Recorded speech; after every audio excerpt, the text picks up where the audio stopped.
지금 자신이 범사에 감사하는 그러한 삶을 살고 있다면은 그 사람은 이미 구원받은 사람입니다. 그러나 만약 그렇지 못하고 늘 불평과 불만 가운데 쌓여 있다면은 정말 자신이 구원받은 사람인지 자신의 구원을 진지하게 한번 의심해 보시기 바랍니다. 말씀을 못 드렸는데 제가 한 달 전서부터 라이브 방송을 하면서 제가 이렇게 세팅을 이렇게 바꿨습니다. 지금 제 앞에 예전과는 달리 좀 큰 화면이 있습니다. 컴퓨터 화면이 예전에 노트북으로 보다가 앞에 지금 큰 화면이 있는데 화면으로 보니까 참석하신 분들이 이게 다 보이는 거예요. 유튜브 라이브 할 때도 보게 되면은 이렇게 닉네임들이 뜹니다. 근데 제가 댓글 달리고 이럴 때는 잘 몰랐었는데 라이브 방송 때는 서로 소통을 할 수 있거든요. 이렇게 질문을 올려주시고 답변하고. 그런데 한 달 정도 방송을 진행해 봤는데 계속 그 참석해 주신 분들 닉네임을 이렇게 뵙다 보니까 제가 어저께 방송에서는 그런 게 느껴지더라고요. 야, 여기 모이신 분들이 남 같지 않은 거예요. 비록 이게 닉네임이고 사진이긴 하지만 이렇게 함께 모여서 지금 이 시간에 저랑 호흡을 같이 하는 거 아닙니까? 이렇게 모여서 하나님 말씀을, 성경 말씀을 이렇게 함께 상고하고 이런 모습이 예배고 이런 모습이 교회의 모습이지 않은가 이런 생각이 들어서 지금도 이 앞에 이제 이름들 제가 보면서 진행을 하는데 어, 참 좋습니다. 그 전에 제가 이 온라인 사역을 시작했을 때는 사실 앞에 원고를 띄워놓고 마치 벽 보고 읽듯이 그렇게 했었단 말입니다. 그렇게 하다가 제가 라이브 방송을 하면서 야, 이 화면 너머에 나처럼 살아 숨쉬는 하나님의 창조물이 계신다라고 생각하니까 이게 확 달라지더라고요. 아무튼 그런 감회를 전해봤습니다. 예, 제가 준비한 말씀을 전하겠습니다. 오늘 말씀은 마태복음 20장에 소위 말하는 포도원 품꾼 비유 말씀입니다. 이 포도원 품꾼 비유는 예전에 제가 한번 다루었던 그런 본문이에요. 다루었던 그런 비유 말씀인데 제가 오늘 다시 한번 전하도록 하겠습니다. 이 비유를 흔히 포도원 품꾼 비유라고 그렇게 명명하고 있습니다. 그런데 엄밀하게 말하자면은 이 비유의 주인공은 포도원 품꾼이 아닙니다. 포도원 품꾼이 아니라 포도원 주인이죠. 근데 대부분의 이 비유 말씀이 다 그런 것 같습니다. 돌아온 탕자 비유에서도 사실 이 탕자 비유의 주인공은 돌아온 탕자가 아니라 그 탕자를 기다리고 맞이하는 그 아버지의 모습에 그 초점이 맞춰져 있지 않습니까? 또 잃어버린 뭐 양 비유라든지 여기서도 보게 되면은 그 양을 찾는 주인에게 그 초점이 맞춰져 있죠. 그러니까 여기 이 포도원 품꾼 비유에서도 주인공은 이 포도원에 고용된 품꾼을 다루고 있는 포도원 주인이 이 비유의 주인공이라는 말씀입니다. 그러니까 예수님께서 비유 말씀을 통해서 말씀을 전하실 때는 대부분 우리에게 그 하나님이란 어떠한 분이신가 혹은 이 하나님이 다스리고 있는 이 천국, 하늘나라 이 천국이란 어떠한 곳이 아니라 것입니다. 천국은 어떠한 것인가에 대한 그러한 설명을 하기 위해서 대부분 이 비유의 말씀들을 우리에게 해주십니다. 이 마태복음 20장의 이 비유 말씀에서도 마찬가지로 이 포도원 주인은 하나님이 어떠한 분이신가를 설명하기 위해서 이 등장하는 등장인물이 바로 이 포도원 주인인 것입니다. 그 점을 우리가 염두에 두고서 이 비유를 보게 되면은 이 전하고자 하는 바가 더 명확하게 다가올 것 같습니다. 간단하게 이 내용을 말씀드리자면은 이 포도 수확철에 이 큰 포도원 주인이 시장에 나가서 이 포도를 수확할 일용직 품꾼을 고용을 합니다. 그 시장에 나가면 항상 그 일자리를 얻으려고 이 서성이는 그런 품꾼들이 많이 이렇게 있습니다. 우리나라에 새벽에 일용직 노동시장 가게 되면은 막 이렇게 사람들 일거리 구하려고 있지 않습니까? 뭐 그런 거랑 비슷한 장면이라고 생각하시면 될 것 같습니다. 주인이 이른 아침에 새벽 6시에 시장에 나가서 일자리를 구하기 위해 모여있던 사람들을 고용을 하죠. 그리고 한 3시간쯤 흘러서 오전 9시쯤에 이 포도원 주인은 다시 시장에 나갑니다. 이 시간에도 역시 아직까지 일자리를 구하지 못한 일꾼들이 서성이고 있었습니다. 이 포도원 주인은 이번에도 하루 품삯인 한 데나리온을 제안을 하고 추가로 일꾼들을 모집을 합니다. 일꾼들은 기쁜 마음으로 일을 하기로 하고 이제 포도원으로 들어오죠. 이와 동일하게 난 12시에도 오후 3시에도 심지어는 일을 마치기 1시간 전인 오후 5시에도 시장에 나가서 그 일꾼들을 맞아들입니다. 마침내 하루 일과를 다 끝내고 이 품삯을 나누어주는 시간이 옵니다. 근데 바로 이 부분부터 이 비유가 전하고자 하는 바가 의도되어지는데 이 포도원 주인은 청지기한테 특별한 지시를 합니다. 어떤 지시냐면은 맨 나중에 온 사람부터 먼저 이 삭스를 주라고 이 지시를 한 것입니다. 이 포도원 주인은 다분히 의도적으로 이러한 지시를 했는데 이 포도원 주인은 먼저 이 가장 늦게 포도원에 들어온 거죠. 이 단지 1시간만 일한 이 품꾼에게 하루 온전한 품삯인 한 데나리온을 지불하게 합니다. 이 광경을 지켜보고 있던 다른 일꾼들의 입에서는 아마도 이 탄성이 터져나왔을 것입니다. 정말 듣던 대로 정말 자비로운 주인이다. 야, 어떻게 1시간만 일했는데도 하루 온전한 품삯인 데나리온을 주나. 탄성이 터져나왔을 것입니다. 오후 3시에 들어와서 단 3시간만 일한 일꾼도 온전한 하루 품삯을 받았고, 단 12시에 들어온 일꾼도 온전한 하루 품삯을 받았습니다. 모두들 만족했습니다. 자신이 기대했던 것보다 훨씬 더 많이 받았기 때문입니다. 그런데 문제는 아침 일찍 새벽같이 6시부터 나와서 일을 한 그런 일꾼들에게 있었습니다. 이들이 처음에 일을 마치고 이 품삯을 받으러 줄을 서 있었을 때만 하더라도 이들은 그저 처음에 약속했던 그 한 데나리온을 받아서 집에 들어가서 가족들과 함께 할 생각에 즐거운 상태였을 것입니다. 근데 막상 상황을 지켜보니까 반나절 일한 사람도 하루 온전한 품삯을 받고, 또 3시간 일한 사람도, 심지어는 단 1시간만 일한 사람도 하루 온전한 품삯인 이 한 데나리온을 받는 것이었습니다. 모두들 이 기대 이상의 이 보수를 받는 것을 보면서 기대를 가지게 되었습니다. 아니, 기대가 아니라 주인의 공정한 대우에 대한 확신을 가지게 된 것입니다.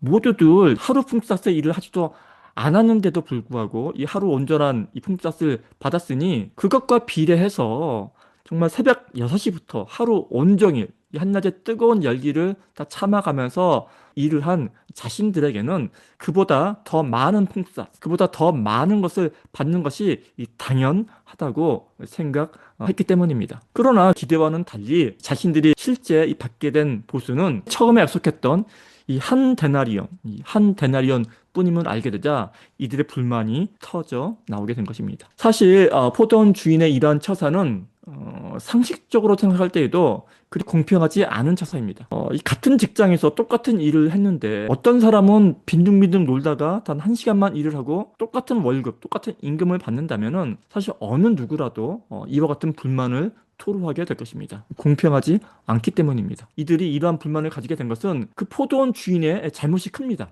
주인이 정말로 너그러운 사람이어서 이 적게 일한 사람에게도 그들의 가족을 먹여 살릴 수 있도록 동일한 임금을 주고자 했다면은 조금만 더 현명하게 생각을 해서 가장 먼저 온 일꾼들에게 먼저 그 약속한 임금을 주고 돌려보내고, 그리고 차례대로 그 다음번에 온 일꾼에게 또 임금을 주고 돌려보내고, 이런 식으로 임금을 품삯을 나누어 줬더라면은 아무 문제도 없었을 것입니다. 그러나 뜻밖에도 이 성경의 비유 속의 포도원 주인은 이러한 그 품꾼의 이 불만들을 무시를 하고 오히려 이렇게 말을 합니다. 내가 너한테 잘못한 것이 없노라. 내가 애초에 너와 한 데나리온의 약속을 하지 않았느냐? 이것이나 갖고 가라. 내 것을 가지고 내 뜻대로 할 것이 아니냐.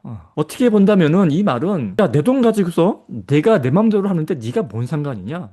이런 말처럼 들립니다. 정말 이 가진 자의 갑질, 자본가의 이 갑질처럼 들리는 그런 말입니다. 더욱더 이상한 것은 이 비유 이야기의 말미에 예수님께서 뜬금없는 결론으로 이 말씀을 맺으신다라는 사실입니다. 16절을 보면 예수님의 이 비유 말씀을 통한 가르침은 이렇게 끝이 맺습니다. 이와 같이 나중된 자로서 먼저 된 자 있고, 먼저 된 자로서 나중되리라. 나중된 자 먼저 되고, 먼저 된 자 나중되리라. 도대체 이 말의 뜻은 무엇일까요?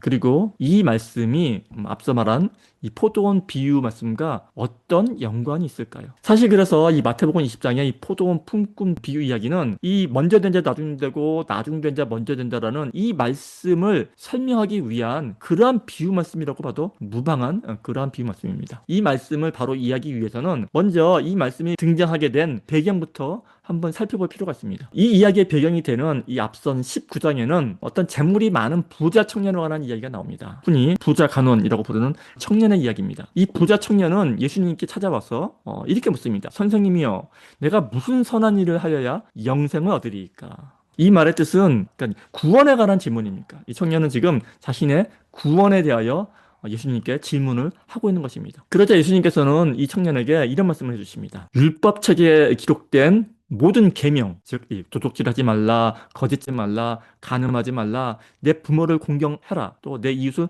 내 몸처럼 사랑하라 등등의 이런 율법책에 쓰여져 있는 그러한 계명들을 다 지키라고 대답을 하십니다. 이 계명들을 다 지키면은 그러면 구원을 얻을 것이다. 이렇게 대답을 해주십니다. 그러자 곧바로 이 청년은 자신 있게 예수님께 이렇게 되묻습니다. 선생님이시여, 이 모든 것을 내가 다 지켰사온데 아직도 구원에 대한 확신이 안 씁니다. 제가 무엇을 더 해야 되겠습니까? 무엇이 더 부족합니까? 이렇게 되묻습니다. 예수님께서는 이 청년에게 네 소유를 다 포기해서 불쌍한 사람들한테 나눠주고 그리고 나를 따로 내 제자가 돼. 이렇게 말씀해 주십니다. 그러니까 이 부자 청년이 가진 재물이 많음으로 근심하며 돌아갔더라. 이렇게 성경은 기록을 하고 있습니다. 그러니까 그 부자 청년이 돌아가고 난 후에 제자들을 향하여 하신 말씀이 그 유명한 성경 구절이죠. 부자가 천국에 들어가는 것은 마치 낙타가 바늘길을 통과하는 것처럼 그런 어려운 일이다. 아예 불가능한 일이다. 이렇게 제자들에게 말씀을 해주십니다. 그런데 사실 이 부자가 천국에 가는 것이 어려운 일이다. 불가능한 일이다. 이러한 이야기는 이 이스라엘 사람들에게는 도무지 말도 안 되는 그러한 이야기였습니다. 왜냐하면 이스라엘 사람들의 이 상식에는 이 부는 하나님께서 허락해 주셔야만 가능한 것이라고 생각을 해왔기 때문입니다. 이 부자란 언제나 하나님의 사랑을 입은 자입니다. 이 성경에 보게 되면은 우리 아브라함이라든지 욥이라든지 이런 사람들이 모두 큰 부자로 나오는 것도 바로 이러한 연유에서입니다. 그런데 그런 부자가 천국에 들어가는 것이 이 낙타가 바늘길을 통과하는 것보다 더 어렵다고 하니 이 말은 도무지 말도 안 될 뿐더러 도무지 이해할 수 없는 그러한 말이었던 것입니다. 그래서 야 도대체 이게 뭔 말인가 우리 선생님께서 헷갈려 하신 게 아닌가 이렇게 어리둥절하는 제자들에게 예수님께서 하신 말씀이 바로 먼저 된 자 나중되고 나중된 자 먼저 될 자가 많으니라. 이렇게 이 말씀을 해주셨는데 이 말씀이 포도원 품꾼 비유에도 마지막 16절에 동일하게 이와 같이 나중된 자로서 먼저 되고 먼저 된 자 나중되리라 하는 말씀이 이렇게 기록되어 있는 것입니다. 그러니까 제가 길게 말씀드렸지만 이 포도원 품꾼 비유의 이 비유 말씀은 방금 전 19장의 이 부자 청년 이야기에서 나온 그 구원에 대한 가르침을 이 제자들이 잘 이해하지 못하자 다시금 알기 쉽게 설명하기 위해서 예수님께서 의도적으로 또 한 번 해주신 그런 비유의 말씀이라는 것입니다. 자, 그러면 이 얘기가 간단해집니다. 이 앞선 이 19장에 부자 청년 이야기를 통해서 예수님께서 전하고자 하신 메시지가 무엇이었는가를 이해하게 된다면은 자연스럽게 포도원 품꾼 비유 이야기도 우리가 이해할 수 있게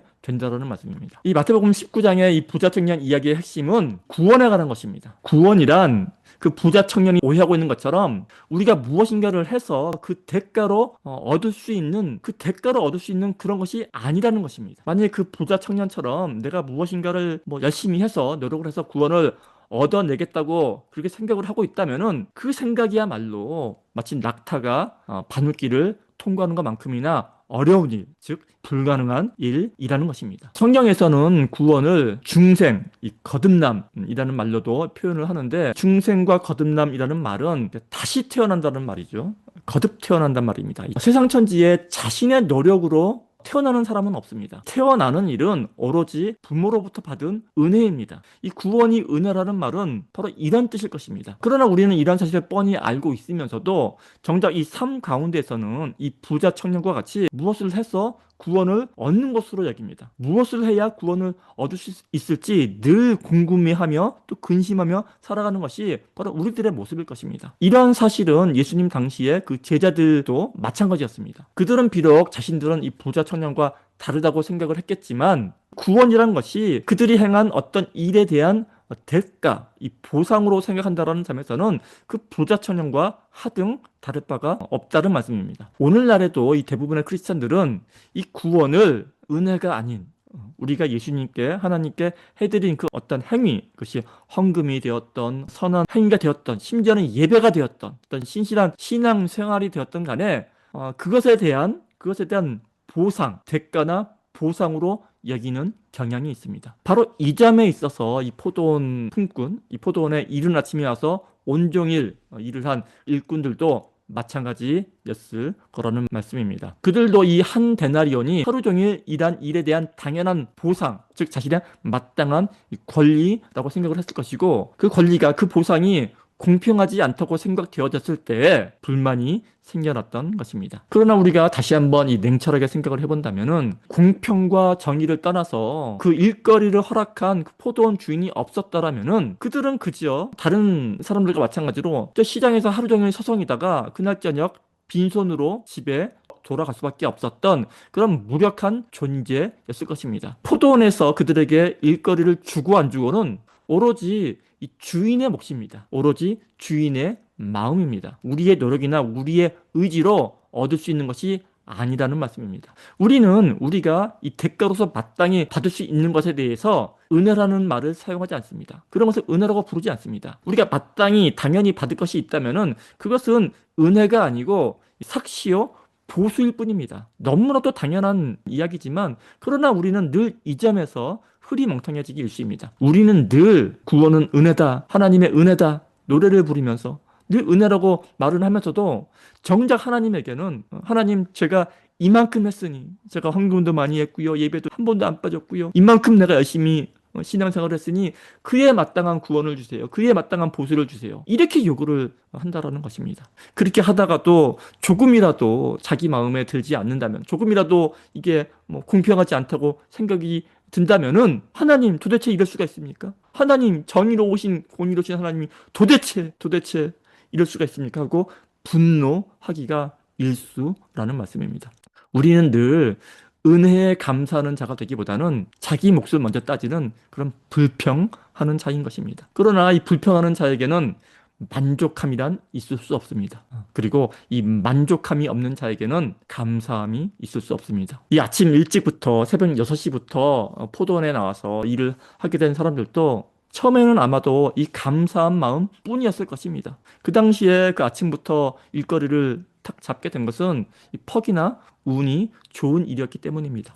그러나 이들의 마음속에 불만이 싹트게 된 것은 그들이 받은 보수가 적어서라기보다는, 그들이 받은 보수가 만족스럽지 않아서라기보다는, 자신보다 적게 일하고도 자신과 동일한 보수를 받은 다른 사람들 때문이었습니다. 만일 포도원 주인이 다른 사람들에게 그 선행을 베풀지 않았더라면은 그들은 아무 불만도 없이 그 애초에 약속했던 한 데나리온을 받아서 기쁘고 만족스럽게 집으로 돌아갔을 것입니다. 그들은 포도원 주인의 정의와 공평을 들먹였지만은 사실 그 마음의 이면에는 그 다른 사람들이 받은 보상에 대한 시기심과 질투심이 있었을 뿐이었다라는 말씀입니다. 이 감사함이란 절대로 이 남들과의 비교에서 나오지 않습니다. 왜냐하면 이 비교의 대상은 끝이 없기 때문입니다. 감사함의 근거를 남들과의 비교에서, 즉 늘 변화하는 상대적인 것들, 바꿔 말씀드리자면 조건에서부터 이 감사함의 근거를 찾으려 한다면은 그것은 낙타가 바늘길을 통과하는 것만큼이나 어려운 일일 것입니다. 그 감사함의 근거를 상대적인 조건, 이 조건에서 찾으려 하지 말고 변치 않는 절대적인 것에서 찾는 것입니다. 우리가 남들과의 비교로부터 얻을 수 있는 것은 딱 두 가지밖에 없습니다. 교만함 아니면은 열등감. 교만함 아니면 열등감. 이 두 가지 외에는 없습니다. 그러나 그 우리의 이 감사함의 근거를 상대와의 비교가 아닌 나 자신에게서, 나 스스로에게서 그 감사함의 근거를 찾는다면은 우리는 언제든지 감사할 수 있게 됩니다. 지금 내가 당장 누리고 있는 것들, 내가 당장에 먹을 수 있는 한 끼의 밥, 성경에서는 이걸 일용할 양식이라고 합니다. 따사로운 햇빛, 나에게 내려지는 따사로운 햇볕, 입을 수 있는 한 벌의 옷, 내 곁에 있는 가족들, 내게 주어진 공동체, 나에게 주어진 오늘이라는 온전한 시간, 이렇게 오로지 나에게 주어진 것들을 이 현실 속에서 찾아낸다면은 우리는 언제든지 감사할 수 있는 존재들인 것입니다. 물론 처음에는 잘 되지 않을 것입니다. 그러나 이러한 삶의 태도, 이러한 삶의 습관들이 쌓여서 나에게 주어진 모든 삶 자체를 내가 누릴 수 있게 된다면은, 그러면 우리는 진심으로 감사할 수 있는 삶을 살 수 있게 된다는 말씀입니다. 이러한 감사야말로 어떤 조건에서 오는 감사가 아니라 내 인생을 긍정함으로 인해서 주어진 그 감사야말로, 이러한 감사야말로 변하지 않는 진정한 감사일 것입니다. 신앙생활이란 게 있다면 바로 이러한 것이 신앙생활일 것입니다. 주어진 삶을 기쁘게 살아내는 것, 만족하며 기쁘게 살아내며 이 삶을 누리는 것이야말로 참된 신앙 생활이라는 말씀입니다. 성경은 우리에게 범사에 감사라고 말씀을 합니다. 그냥 감사가 아니라 범사에 감사합니다. 범사란 모든 일을 말합니다. 여기에는 기쁘고 즐거운 일뿐만이 아니라 슬프고 괴로운 일도 포함이 됩니다. 그러나 우리는 늘 우리에게 주어진 은혜는 간과한 채 남의 손에 주어진 그 떡의 크기만을 생각하면서 늘 불만족해합니다. 그리고는 그 누군가를 원망하느라 정작 자기 손에 주어진 그 감사함의 근거를 놓쳐버리기 일쑤입니다. 그러니 마음속에 감사함이 존재할 수 없는 것입니다. 성경에는 내내 이러한 이야기들로 가득 차 있습니다. 지금 마태복음 20장에 포도원 품꾼 비유 이야기를 통해서 우리에게 전하고 싶은 메시지가 바로 이것입니다. 대가만을 요구하는 사람에게는 만족함이 있을 수 없습니다. 그러나 반대로 자신이 은혜를 입은 자라는 것을 깨달은 사람은 늘 감사하며 만족합니다. 바꿔 말씀드리자면 자신이 먼저 된 자라고 생각하게 될 때, 즉 자신의 권리만을 주장하게 될 때 그 사람은 곧 나중된 자가 될 수 있습니다. 반면에 자신이 나중된 자라고 생각을 하게 될 때, 자신에게 주어진 그 은혜에 감사하게 될 때 그런 사람이 먼저 된 자 될 수 있다라는 말씀입니다. 그래서 사실 자신의 구원이 의심스럽다면 목사님에게 물어보고 누구에게 물어볼 것이 아니라 바로 자신을 바라보면 됩니다. 지금 자신이 범사에 감사하는 삶을, 그러한 삶을 살고 있다면은 그 사람은 이미 구원받은 사람입니다. 그러나 만약 그렇지 못하고 늘 불평과 분만 가운데 쌓여 있다면은 정말 자신이 구원받은 사람인지 자신의 구원을 진지하게 한번 의심해 보시기 바랍니다.